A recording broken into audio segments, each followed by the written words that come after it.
ఈ సమస్యలు ఎప్పుడు పారిపోతాయి? మీ ఇంట్లో క్రానిక్గా ఉన్న ఇల్నెస్ ఎప్పుడు పారిపోతాయి? మీ జీవితంలో ఆ దరిద్రం తిష్టేసుకొని కూర్చున్న ఆ దరిద్రం ఎప్పుడు పారిపోతాయి? దేవుని సన్నిధిలో ప్రతిదీ వణుకును గాక. ప్రతిది వణుకుతుంది, ప్రతిది మోకాలు వేస్తుంది. ఆయన నామమున ప్రతి మోకాలు వంగును గాక. చర్చ్కి ఎంతమందికి అర్థమవుతుంది ఈ వాక్యము? నీ సమస్యలు ఈ రోజు ఎవరి దగ్గర వంగుతున్నాయి? దేవుని దగ్గర.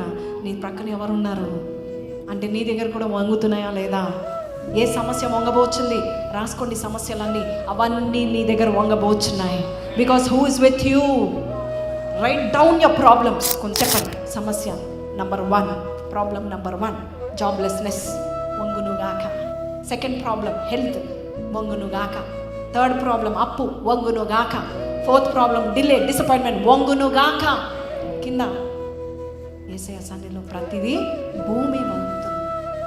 ఈ సర్వీస్ తర్వాత మీరు బయటకు వెళ్తారు కదా, మీరు వెళ్ళిన ప్రతి చోట దేవుని సన్నిధి మీరు తీసుకెళ్తే, మీరు నిలబడిన ప్రతి స్థలము వణుకునుగాక.